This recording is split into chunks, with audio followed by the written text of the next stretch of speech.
ምኞት ወደ ዶክተሩ ቤት ሄደች። ወደ ዶክተሩ ቤት ሄደችው በረከትን ለማየትና እንዴት እንደሆነ እንደተሻለውና እንዳልተሻለው ለመጠየቅ የምትሄደው ስትሄድ በር ስታንኳኳ የከፈተላትም በረከት ነበር። ውይ ጋሼ በር ለመክፈትም ደርሰሃል፣ እግዚአብሔር ይመስገን፣ ተሽሎሃል ወይ እንዴት አደርክ በማለት ሰላምታውን አቅርባለት የኔ እናት ደህና ነሽ? እንኳን ደህና መጣሽ፣ በይ ቁጭ በይና እስኪ ትንሽ እንጫወት ይላታል።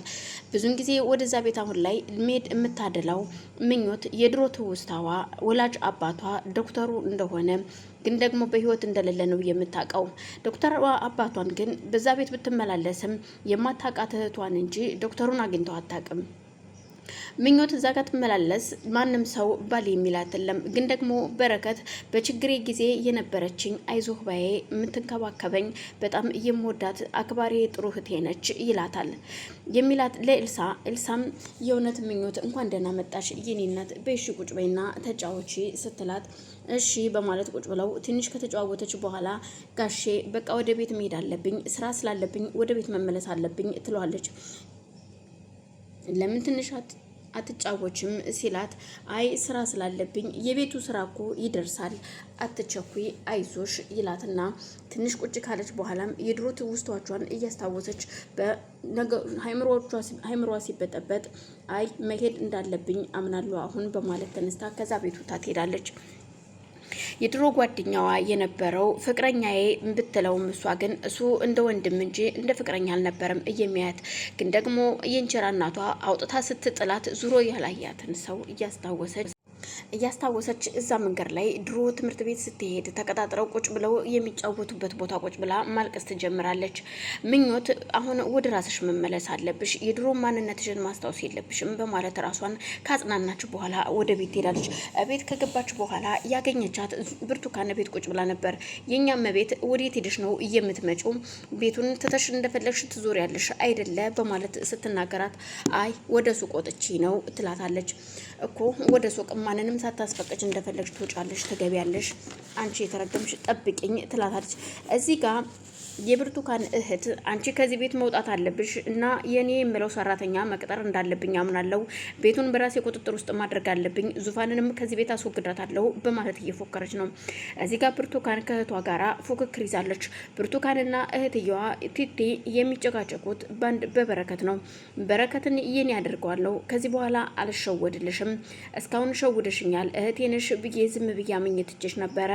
አሁን ግን እህትነትሽ ሳይሆን አረመኔነትሽ ነክሶ ታዬ በረከትን ደግሞ የራሴ ያደርገዋለሁ፣ የራሴ የማደርግበት ደግሞ የኔ ራሴ መንገድ ይኖረኛል በማለት ስትናገራት ብርቱካን ከዚህ ቤት እህቷን እንዴት ማስወጣት እንዳለባት አሁን ላይ እያሰበች ነው። ደግሞም አሁን ዙፋንን ያስደበደበቻት ቲቲ እንደሆነች ስታቅ፣ ምክንያቱም አሁን ላይ ነገሮቹ ሁሉ ወደ እኔ ነው የሚመጡት። አንቺ የተረገምሽ እንዴት እንደዚህ ታደርጊያለሽ? እንዴት ዙፋንን ታስደበድቢያታለሽ? እነሱ አሁን ትንሽ ምክንያት ነው የሚፈልጉት በእኔ ላይ፣ የሆነ ትንሽ ነገር ካጠሩ አንቺ ነሽ እንጂ የሚሉት ሌላ ሰው ብለው አይጠቁሙም። ሌላ ሰው እንኳን ቢያደርገው ከኔ ጭንቅላት አይወርዱም። ስለዚህ ለምን እንደዚህ ታደርጊያለሽ በማለት ስትናገራት፣ አይ እንግዲህ ብትሞት በሞተች ስትሰማውሽ ሄድኩኝ ላስገድላት ሞከርኩኝ፣ ግን እሷ አልሞተችም፣ ግን የማደርገውን እኔ ያውቃለሁ በማለት ወደ ሳሎን ተነስታ ትመጣለች። ወደ ሳሎን ስትሄድ ቲቲ ዙፋን ቁጭ ብላ ሻይ እየጠጣች ነበርና ውይ ዙፋን እንዴት አደርሽ በማለት ሰላም ታስታቀርብላት፣ ዙፋን ግን ምንም አይነት መልስ አልመለሰችላትም ነበረ። የቲቲ አነጋገር ጭንቅላቷን ስለነካትና ስላናደዳት ብቻ ከሷ ጋር ማውራት ስለማትፈልግ ዙፋን ከተቀመጠችበት ተነስታ ቆይ ምን ፈልገሽ ነው ግን ስትላት፣ ቆይ ለምንድን ነው ጓደኛ ማሞች የማንሆነው? እኔ ስላንቺ ማወቅ ፈልጋለሁ ስትላት፣ ማወቅ ትፈልጊያለሽ እንዴ ስለኔ? አሁን ጊዜ የለኝም የሚሄድበት አለኝ በማለት ተቀምጣ ይዛው የነበረችውን ሻይ ጠረጴዛ ላይ ቁጭ አድርጋላት ትታቶታ ትሄዳለች። እሺ ወይዘሮ ዙፋን ችግር የለውም አሁን ይሄን የመሰለ ሻይ እየጠጣሽ አቋርጠሽ ሄድሽ በማለት አንስታ ለመጠጣት ካሰበች በኋላ ቲቲም ተመልሳ ቁጭ ታደርገዋለች። ይህንን ቤትማ ኦርደር ማድረግ አለብኝ፣ እያንዳንዷን ነገር በእኔ ራሴ ቁጥጥር ውስጥ ማድረግ አለብኝ እንጂ ማንም እንደፈለገው እንዲፈነጭበት አልፈልግም። ዙፋንም ብትሆን እንደፈለገች እንድትወጣ እንድትገባ አልፈቅድላትም። እዚህ ቤት የፈለግኩትኝን ማድረግ የምችለው እኔ ነኝ። አሁን ትንሽ ጊዜ ነው፣ ብርቱካንንም ከዚህ ቤት አስወጣታለሁ በማለት ትፎክራለች። እዛ ጋር በረከት ደግሞ የዶክተሩን መንጣት እየተጠባበቀ ነው። ወደ ቤት ተመልሼ ቤቴን ማስተካከል አለብኝ። ቤተሰቦቼ ለእኔ ብለው የሚሰቃዩት እናቴና እህቴን ማስተካከል፣ እነሱን መጠበቅ አለብኝ። ያቺ የተረገመች ብርቱካን የምትባል ሴት ከነ እህቷ ከዛ ቤት ማስወጣት አለብኝ በማለት ለኤልሳ ይነግራታል። ኤልሳም እዩልህ ተረጋጋ፣ በመረጋጋት ነው ሁሉም ነገር የሚሆነው፣ አትቸኩል ስትለው ያው ስለቸኮልኩኝ ሳይሆን ሁሉም ነገር መሆን ስላለበት ነው ገባሽ ይላታል። እሷም ተነስታ ለማንኛውም አሁን ተረጋጋና ትንሽ እንቅስቃሴ ብቻ አድርግ፣ እቤት ስፖርት ስራ የተወሰነ በደንብ እንድትድን፣ ምክንያቱም በደንብ ከዳንክ ነው። አሁን እኮ ገና ነው በረከት ተረጋጋሺ በማለት ኤልሳም ካበረታታችሁና ካጽናናችሁ በኋላ ወደዛው ከሱ ጋር ቁጭ ብላ የእውነት ለመናገር እሄዳለሁ ስትል በጣም እየከፋኝ ነው፣ ለምን እንደሆነ አላቅም አለሁኝ እኮ የትም ጥየሽ አልሄድም ኤልሳ፣ ሁልጊዜም ከጎንሽ አለሁልሽ አታስቢ ይላታል። እንዴት አላስብም? ጥለኝ ስትሄድ እኮ ታውቃለህ፣ እስካሁን በጣም ደስተኛ ነበርኩኝ። እዚህ እያለሁኝ በጣም ደስ ብሎኝ ነበር አንተ እያለህ። አሁን ግን አንተ ሄዳለሁ በምትል ሰዓት ሁልጊዜ በጣም ይጨንቀኛል፣ አስባለሁ፣ ብቸኛነቴ ይሰማኛል። ብቸኝነቴ ነው የሚሰማኝ። ታውቃለህ፣ እናቴ ለማላውቀው ሰው አሳልፋ ልትድረኝ ነው። አባቴም ቢሆን አይቋወማትም፣ ባያስብ አይፈልገውም ሁኔታውን፣ ግን በሷ ሀሳብ መግባት አይፈልግም። እናቴ የፈለገችውን ነገር አደርጋለሁ ካለች እሺ ከማለት ውጭ ለምን እንዴት አደረግሽው ለምን ታደርጊዋለሽ ብሎ አይከራከራትም። ስለዚህ እናቴ ደግሞ አሁን ለማላቀው ለራሷ ስትል፣ ምክንያቱም ያ ሰው የራሷ የሚጠቅማትና በፊት ወዳጇ የነበረ ሰው ይመስለኛል። እኔ የማላቀው ታውቃለህ፣ ለሰውም እኮ አላቀውም ሰውየውን፣ ደግሞም ከእድሜው ከኔ በላይ የሆነ ሰው ነው፣ በጣም ትልቅ ሰው እኮ ያላልሆነ ሰው አሳልፋ ልትሰጠኝ ነው። እናቴ በጣም ጨካኝ ነች፣ በጣም ከዚህ በላይ እንዴት ነው ብለህ እሷን መናገርና መልስ መስጠት አችልም። ለሷ በጣም ከባድ ሴት ናት። ምን ማድረግ እንዳለብኝ አላቅም። ያንን ሁሉ ባንተ ረስቼው ነበረ። አሁን ግን እሄዳለሁ ስትል ነገሮች ሁሉ እየመጡ እያወዛገቡኝ ነው። ምን ማድረግ እንዳለብኝ አላቅም። ለማንኛውም አንቺ ምንም ነገር ማሰብ እንደሌለብሽ ነው የምነግርሽ።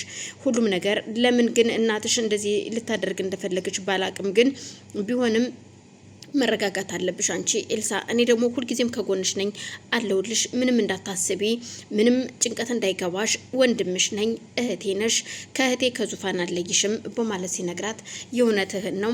አዎ እውነቴን ነው የምልሽ ኤልሲዬ፣ አይዞሽ በማለት አቅፎ ይስማታል። እሷም ደስ ብሏት እየተጽናናች ያለ ዙፋን ትመጣና ወንድሜ እንዴት ናችሁ ኤልሲ በማለት ኤልሳንም እንደ እህቷ አቅፋ ከሳመቻት በኋላ ወንድሟንም ከሳመችው በኋላ ነገሮች በጣም እየጠነከሩና እየበረቱ እንደሆነ፣ ሁለቱ ባንድ እግር እንደሆኑ፣ ግን ደግሞ ብርቱካን እህቷን እንደማትፈልጋት እዛ ቤት እንድትኖር እንደማትፈልግ በደንብ ትነግረዋለች። አልገባኝም፣ አላቅም፣ የሆነ ብቻ የደበቁት የሚከራከሩበት ነገር እንዳለ ይሰማኛል። ምን እንደሆነ አላቅም፣ እየተካሄደ ያለው ነገር ምን እንደሆነ አልገባኝም ስትለው፣ ማለት ምን ማለት ነው ዙፋን እስኪ ግልጽ አድርጊው።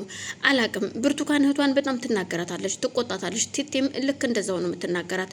ሁለቱም አንድ አይነት ናቸው። ዙፋን እህቴ እባክሽ ራሳችሁን ጠብቁ፣ እናንተ ከነሱ ጋር ምንም ነገር እንዳትነጋገሩ፣ ከፈለገች ትሄድ ምንም ችግር የለውም። ለብርቱካን እኮ እኔ በቃታለሁ ወንድሜ፣ ምንም አያሳስብህም ስትለው፣ በፍጹም እህቴ ተረጋጊ፣ ምንም ነገር በችኮላ የሚሆን ነገር የለም።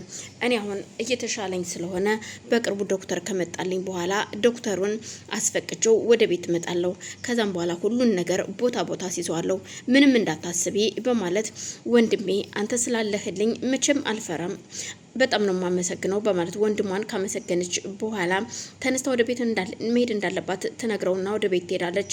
ቤት ከሄደች በኋላ ከምኞት ጋር እንጂ እናቷ ካለች ከእናቷ ጋር እንጂ ከማንም ጋር ንግግር የሌላት ዙፋን ምኞትን ጠርታ ከምኞት ጋር እየተጨዋወቱ ነበር።